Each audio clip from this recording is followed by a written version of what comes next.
topic that we'd like to discuss today is, in a very real sense, a continuation of what we discussed 4 weeks ago in the last questions and answers session, when in particular we focused upon the sin of Adam and Eve, what underlay it, and what its consequences were.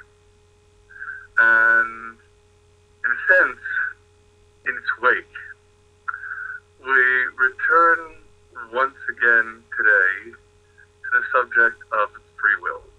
I say once again because, as we will yet note, there are aspects of this discussion that we have, in various contexts, already had. But I think it is worthwhile for us to respond to these questions. They were raised in the context of this last discussion of the sin of Adam and Eve, and they clearly have crucial implications with respect to each and every one of us and what we're supposed to be doing in our lives in this world. So without any further ado, we address question number 1. Do we have free will? In particular, if we do not have free will, then how can God reward our good deeds and punish our bad deeds? After all, if free will is an illusion, then whatever we do, whether we would call it good or bad, is all predetermined and we have no control over it. Conversely, if we do have free will, how can God know the future that is based upon our choices, or bring his plan to its fulfillment, if, of course, fulfilling that plan is predicated upon what we do by exercise of our own free, autonomous wills in this world? So, of course, we seem to be faced with a dilemma here. Each of these possibilities presents its own difficulties, and with the way the question is cast, nonetheless, we can confidently affirm what the Bible clearly is establishing with respect to the question of free will. And that's something that we should stress. We already noted in the story of Adam and Eve in the Garden of Eden. That is the realization that if indeed we read in Genesis chapter 2, verses 16 and 17 of God's command to Adam, and of course by extension to Eve, to eat of the trees of the garden, but not to eat of the tree of knowing good and evil, because doing so will have dire consequences. On the day you eat of it, you shall surely die. Whatever exactly that means, clearly is a dire consequence of disobeying the divine command. And, sad to note, if indeed then Adam and Eve eat of the tree of knowing good and evil, and we then read in detail in chapter 3, verses 16 through 19 of their punishments, it would be glaringly an affront to our sense of justice and an affront to our belief in God as the righteous judge, were we not to posit that they had free will? They had the wherewithal to obey the divine command, had they so chosen. And as a result, when they instead chose to disobey the divine command, they earned their punishment. Of course, this isn't only the case with respect to Adam and Eve. And indeed, perhaps one of the most strident formulations of our conviction that we have free will is what God says one generation later, one chapter later in Genesis, to Cain, when Cain's offering was not deemed acceptable by God. Scripture tells us in chapter 4, verse 5, that Cain was wroth, and his face was fallen, and in the following two verses, God says to him, "Why are you wroth, and why is your face fallen? After all, is it not that if you do well, then you will be acceptable? But of course, simultaneously, it is up to you. If you don't do well, if you don't improve yourself, then at the entrance, sin crouches, and it yearns to overcome you. If you choose, you can overcome it." There is that enticement, that temptation, that, of course, exists for each and every one of us. But the critical bottom line is, if you so will, in Hebrew, ve'atatu sholvo, you will rule over it. So in your hands, there isn't anything constraining you at all to be subjugated to that temptation. Of course, beyond the specific instances that are described at the beginning of Genesis, we can focus perhaps most stridently upon what we read in Deuteronomy. That is, first, in Deuteronomy chapter 11, beginning in verse 26, "See, I am putting before you this day a blessing and a curse. The blessing, if you obey the commandments of God your Lord that I am commanding you this day, and the curse, if you don't. It's up to you. Because I'm placing these commandments before you. And as such, I'm placing before you both the blessing and the curse. And it's up to you which one you choose." Perhaps even more stridently, in Deuteronomy chapter 30,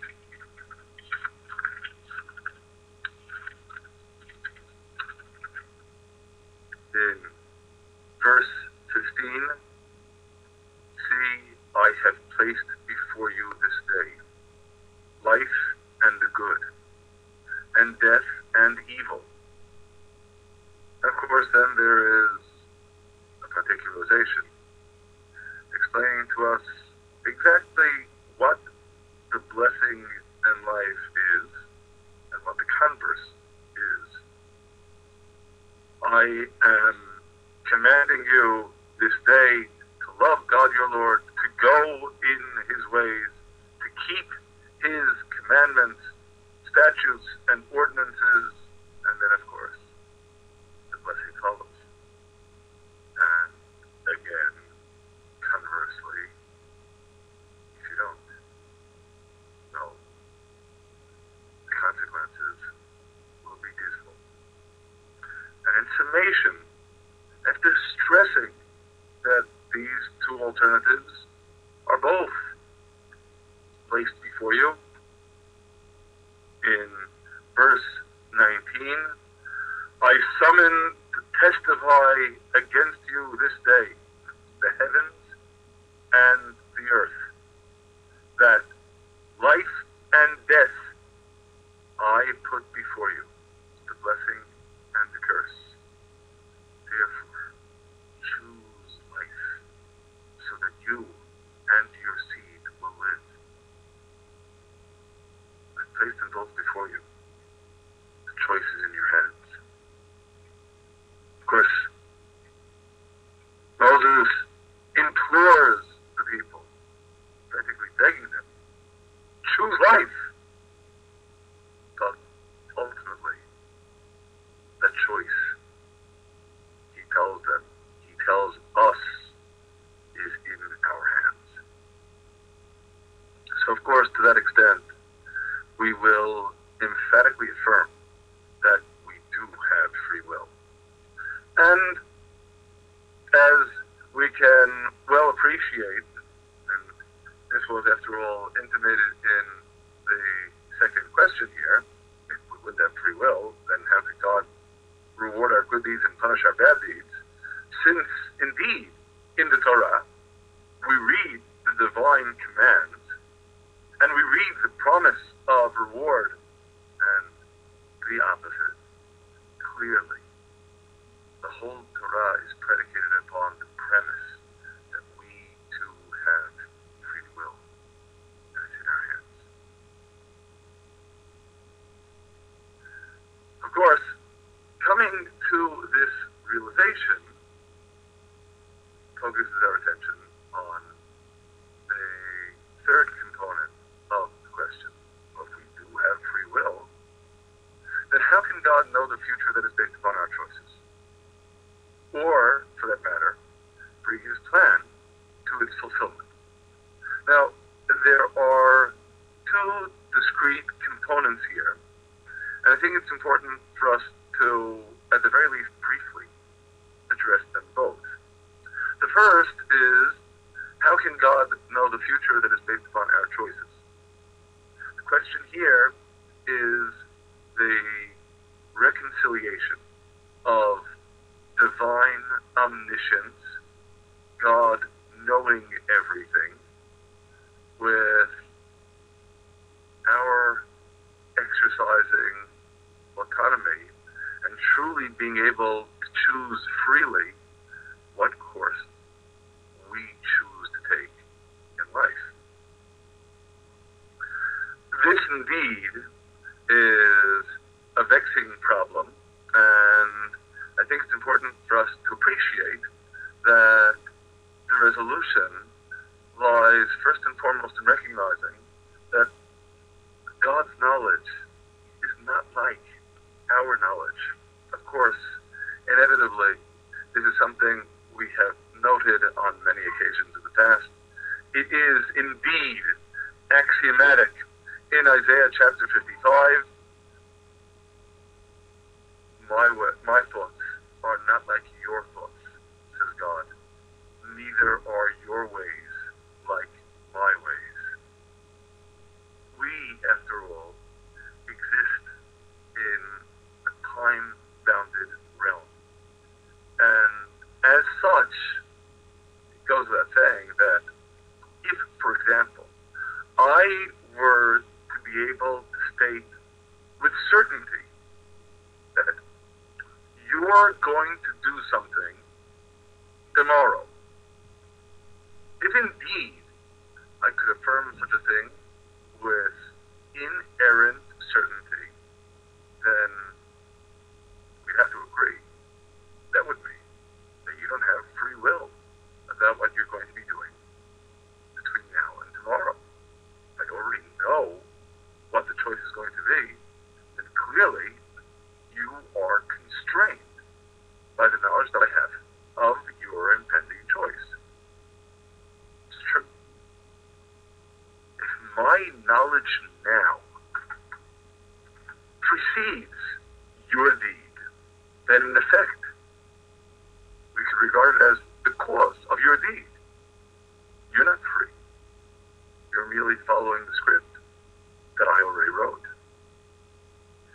That's true in the realm of our human affairs as it pertains, of course, to anything that happens down the road in the future.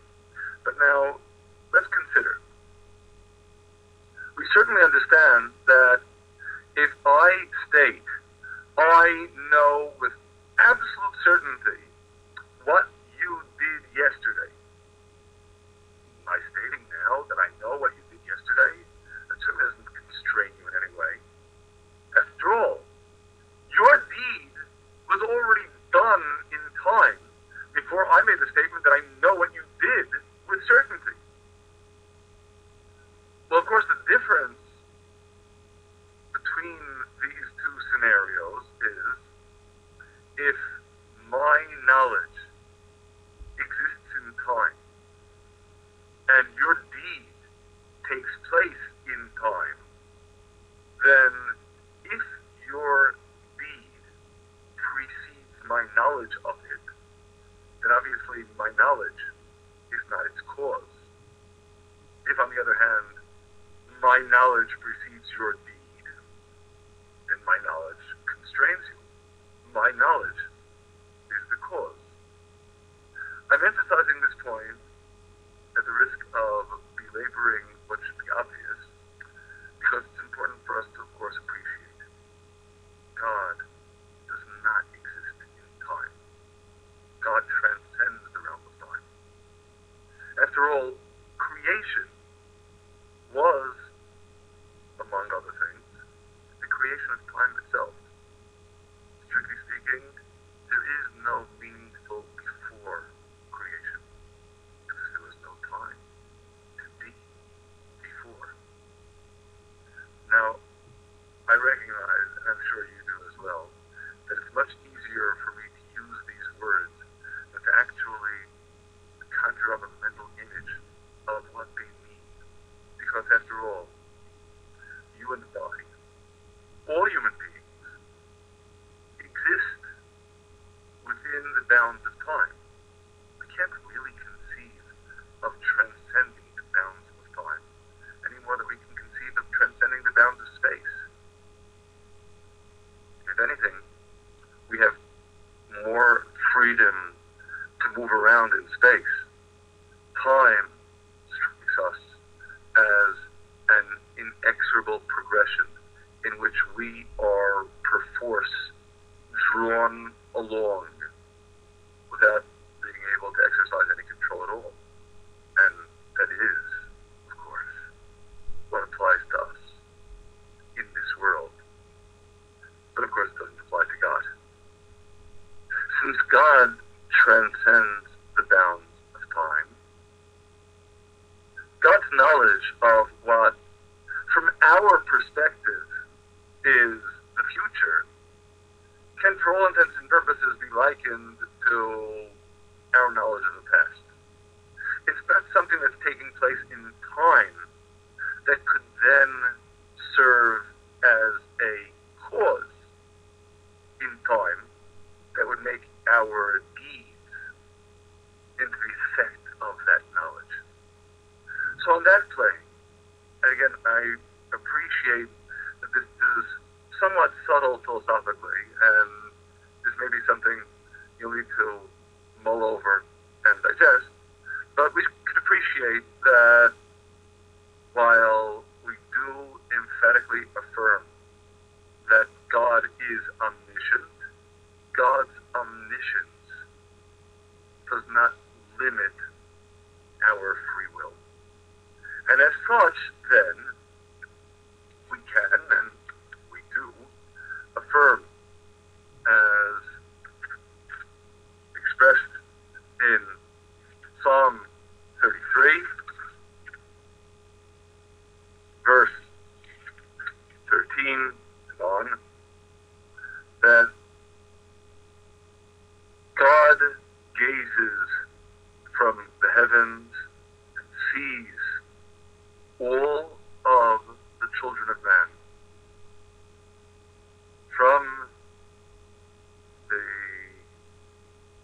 habitation, as it were, of his indwelling.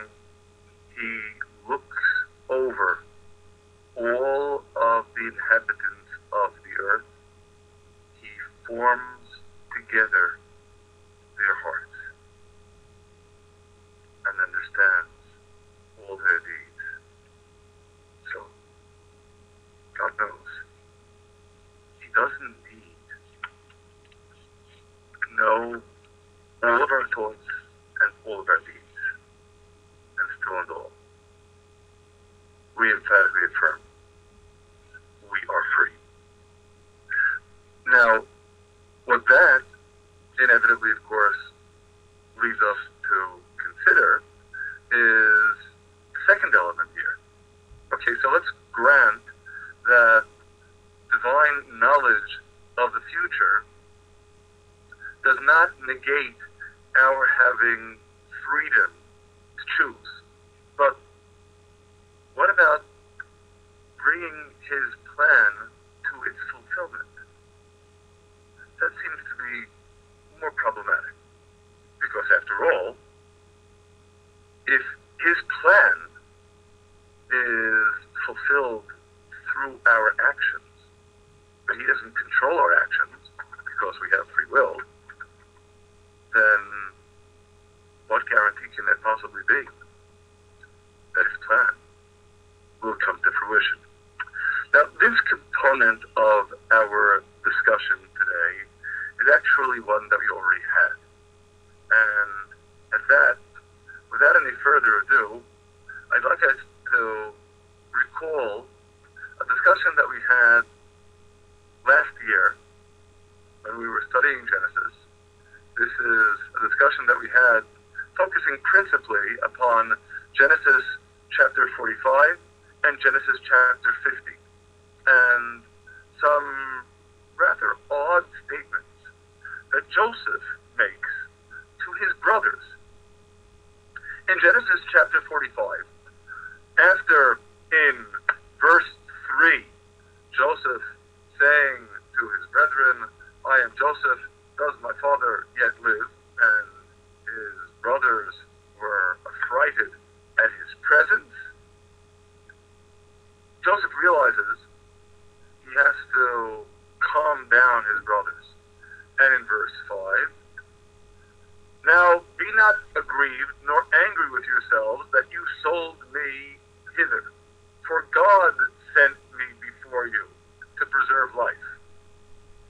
Indeed, so they're off the hook.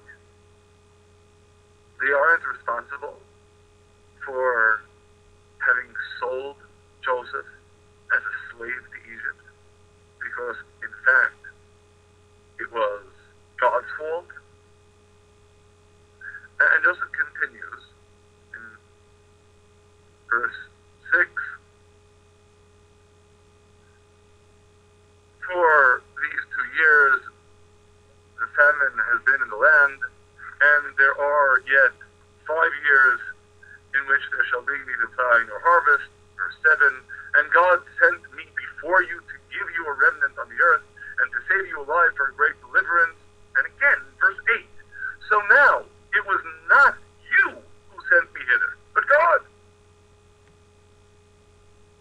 So what happened to human responsibility and human free will that we each exercise, by consequence of which we have that responsibility? Question. And we see much the same idea repeating itself also in Genesis chapter 50, at the end of Genesis. That is, after the death of Jacob, Joseph's brothers are concerned that Joseph may hate us because of what we did to him, and they send a message to Joseph imploring him for forgiveness in the name of their father. And in verse 17, Joseph wept when they spoke to him. And the message he conveys 20, Joseph said to them, "Fear not, for am I instead of God? As for you, you meant evil against me," or perhaps we should render this better, "you considered me evil," that is, you considered me to be plotting evil against you. But God meant it for good, to bring to pass, as it is this day, to save much people alive. And again, the thrust of what Joseph is saying is, it wasn't you, it was God, which seems to fly in the face of everything we said about free will and the attendant responsibility.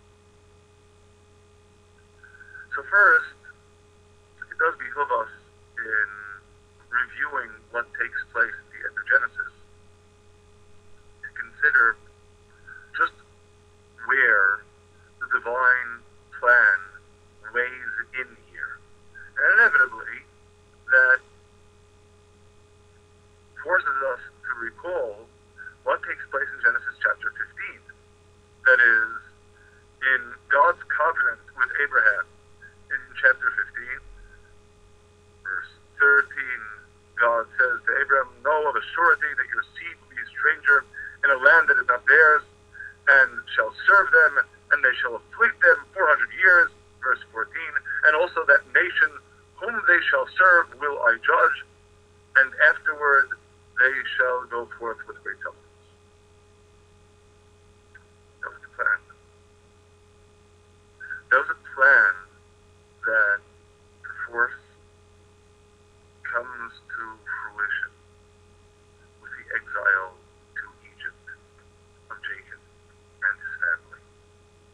And of course, to that extent, especially, once we appreciate that God has already, in Genesis chapter 15, revealed his plan, revealed his will in the world to Abraham, his prophet.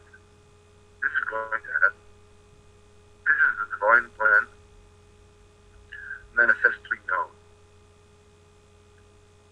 It's interesting to note in this regard that our tradition points to a tantalizing additional motif in Genesis chapter 37, when Joseph's brothers went to feed their father's flock in Shechem, and Israel said to Joseph, "Do not your brethren feed the flock in Shechem?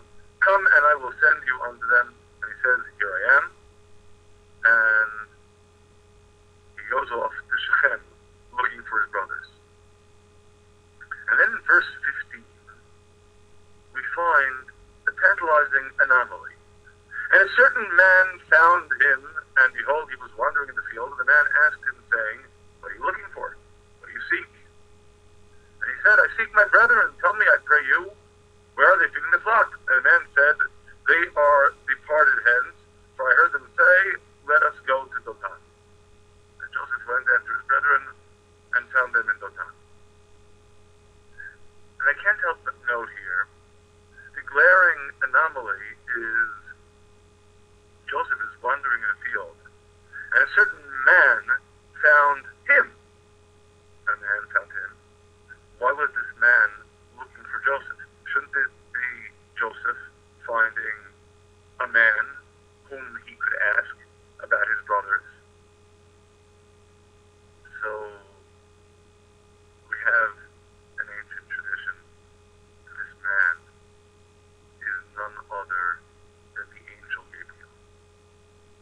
Whether to understand that as a literal, direct association, or that an anonymous man being on hand at just that critical moment to ensure that the rendezvous between Joseph and his brothers would in fact take place, because it was critical for the divine plan to come to fruition, of course.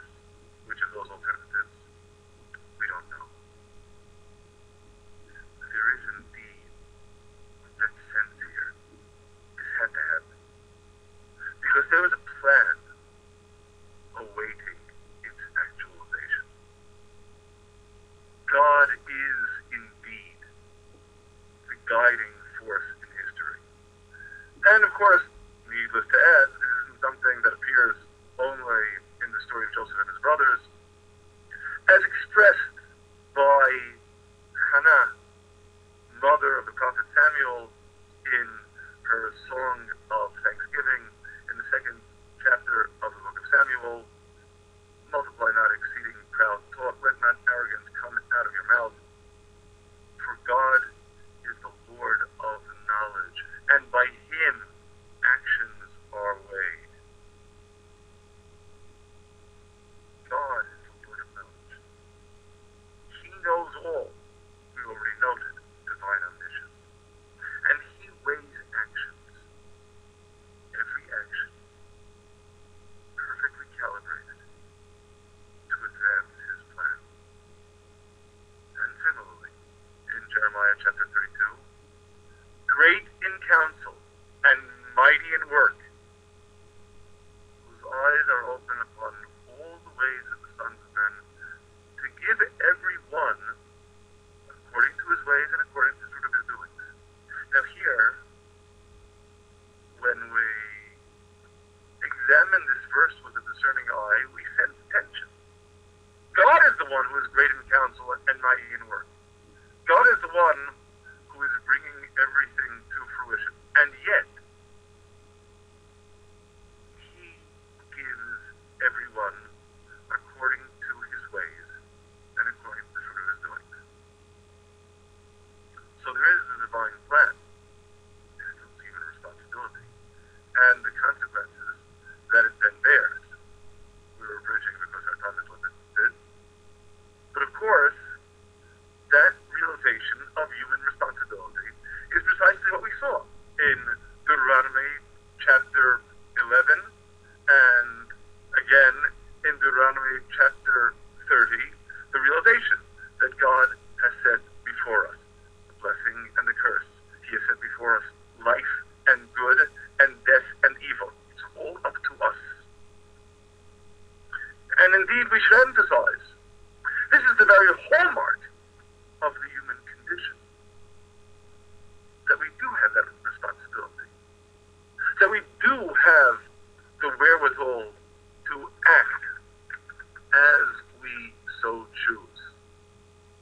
If you will, ironically, the hallmark of the human condition, we might say, is contained in the words we encounter at the end of Ecclesiastes, chapter 7.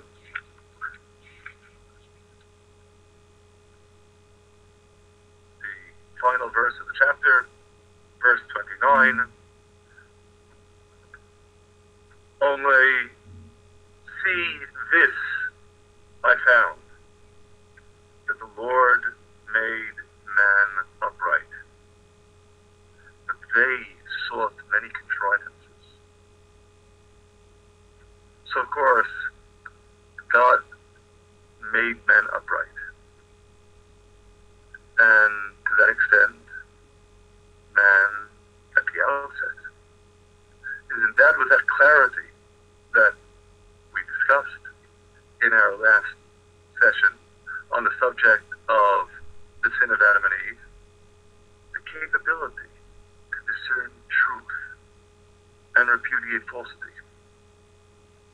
And they, people, beginning with Adam and Eve, sought many contrivances, the human condition. And of course, simultaneously, it is precisely that sense of responsibility, the ability to choose, that is not only our greatness, it is, in a very real sense, the imprint of divinity upon us. Interesting, isn't it? That it is precisely after Adam and Eve have eaten of the tree of knowing good and evil that God says in Genesis chapter 3, verse 22, behold, man has become, as it were, like one of us, knowing good and evil, endowed with that capacity to choose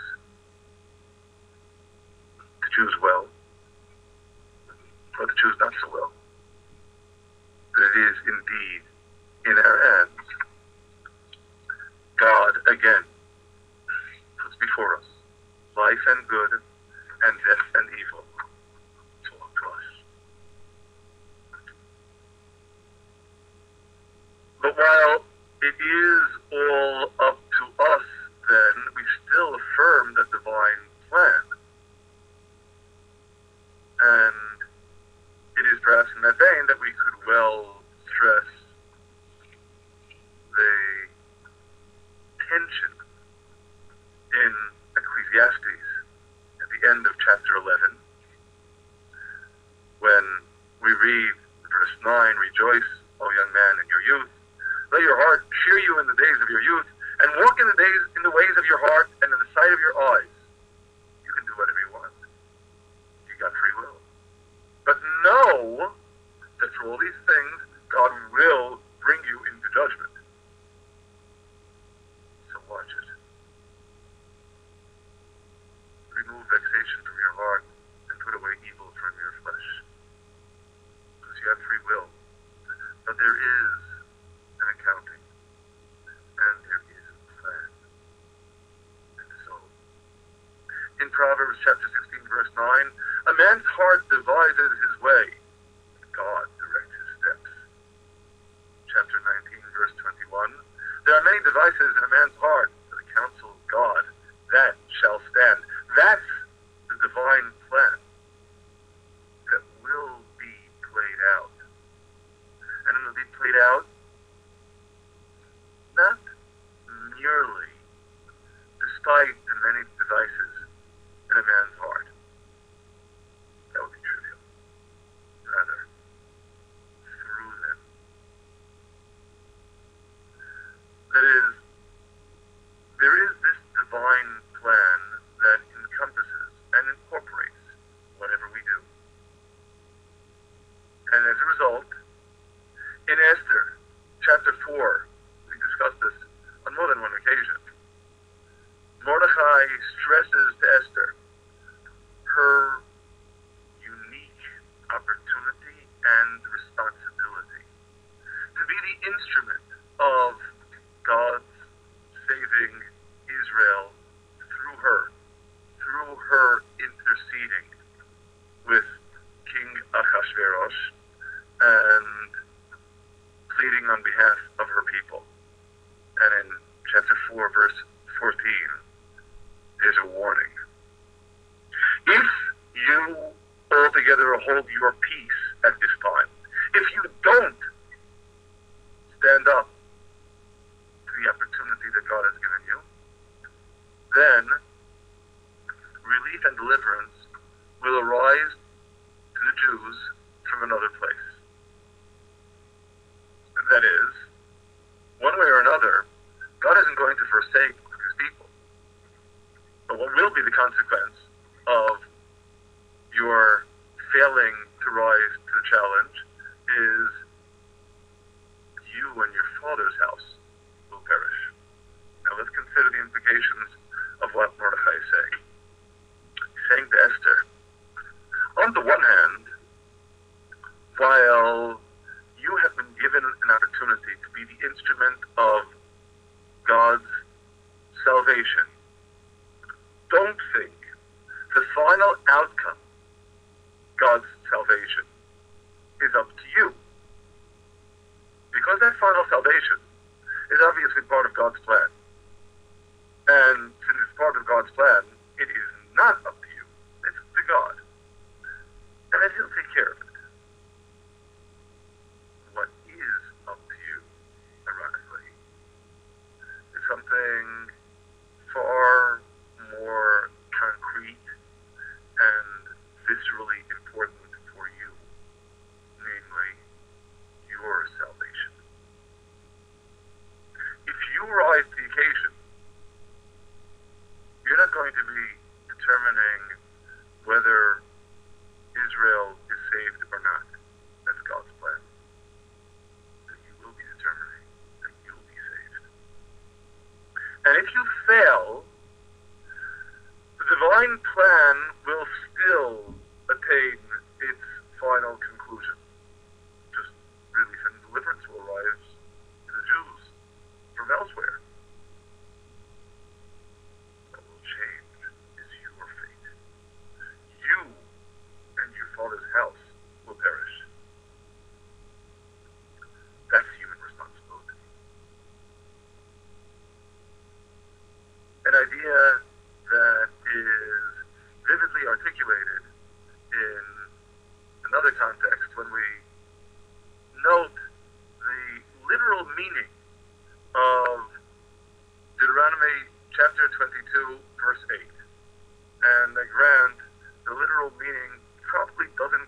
observed in most translations.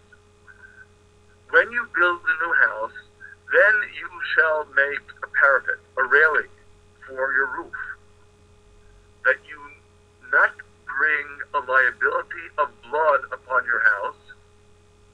The end of the verse. If the faller, that's what the text reads literally, falls from it. That is, if you don't put a railing around the roof, then you will have a liability of blood in your house, because someone can fall off the roof. But the text doesn't say someone.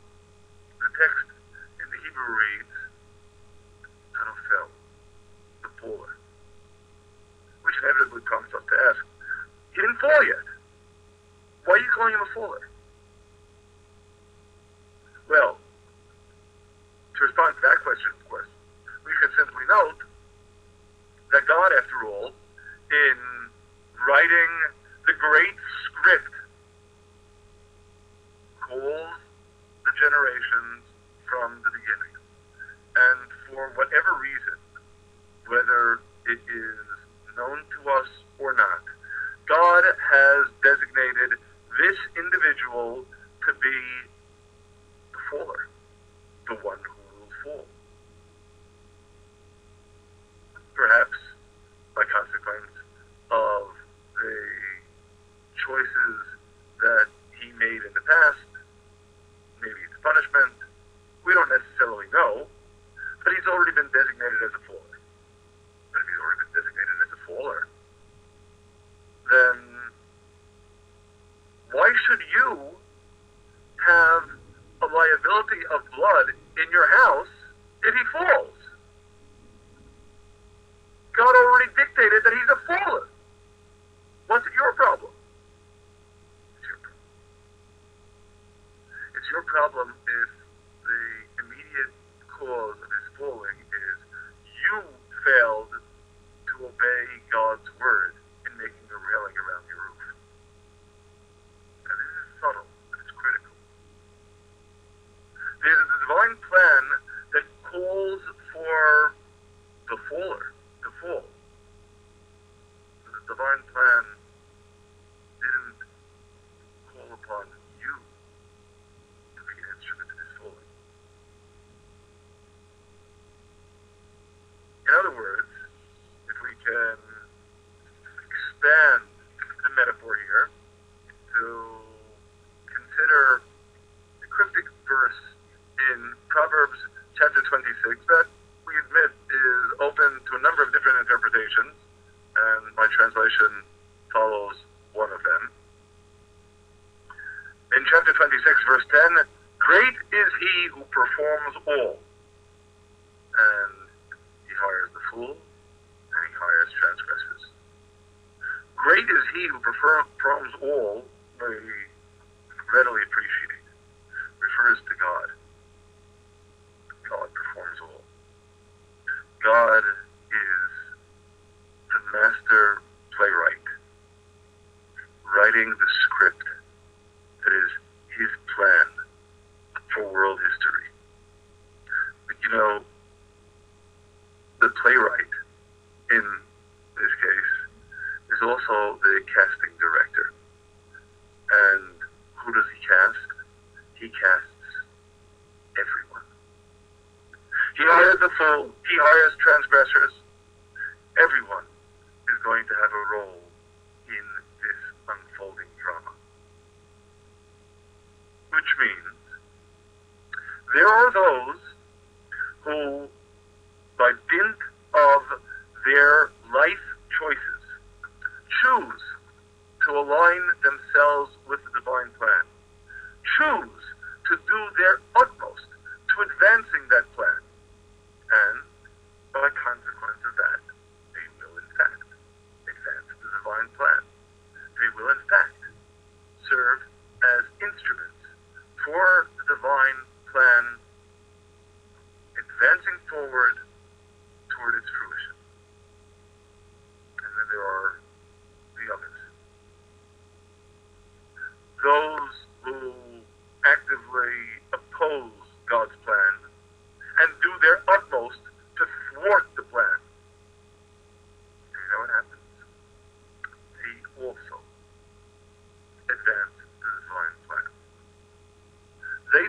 also will serve as instruments in that great drama unfolding in the world.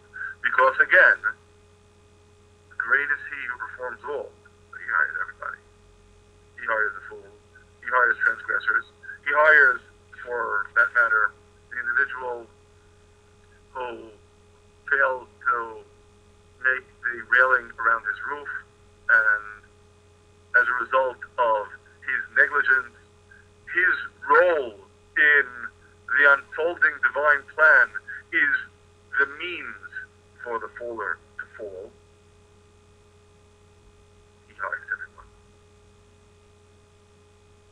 But the critical difference, again, between the first category and the second category is those in the first category who actively align themselves with God's plan and do their utmost to advance the plan, although they don't advance the plan ultimately any more than those who strive to oppose the plan and do their utmost to thwart the plan, besides advancing the plan, also advance themselves and their salvation. Because they took advantage of that extraordinary gift. What makes them human? You know, the contrivances. The ability to choose. And they chose well. And by consequence, brought about their own personal salvation. The others, the ones who opposed the plan and did their utmost toward the plan, well, they still advanced the plan. And as such, they contributed to the eventual salvation of the world. But they did so while concomitantly destroying themselves because they had free will. Their free will didn't enable them to thwart the plan or to sit it out. That is, no one has the freedom to make him or herself insignificant or inconsequential. Whoever you are, whatever you do, it is going to play a role in the advancement of God's plan. You are significant. Just what sort of significance? How your choices are integrated into God's plan? Well, that's up to you. That remains in your hands. And, of course, having come to that realization, we can then return to Genesis chapter 50, coming full circle. When Joseph says to his brothers, "As for you, you considered me evil against you. So you thought you had to do what you did. You misunderstood. But your intentions in that vein were positive. You were striving to rescue the divine mission that had been handed over to Abraham, Isaac, and Jacob. So your intentions were positive. And God ensured that the consequences were also positive.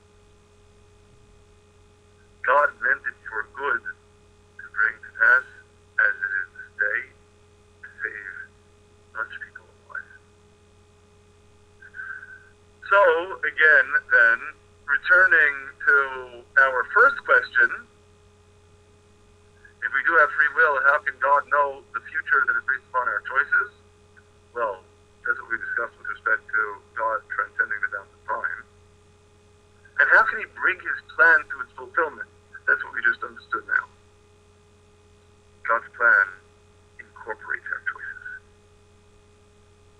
The vastness of God's plan ensures, even if a person decides to be a fool or a transgressor, he will still contribute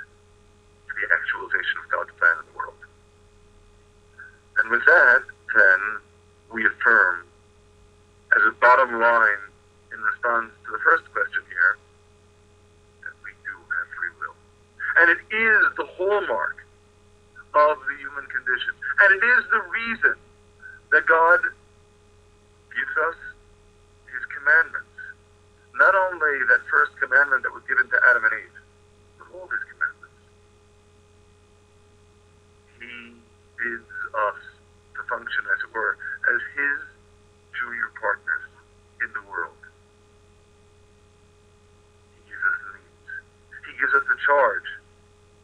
He tells us what he wants of us.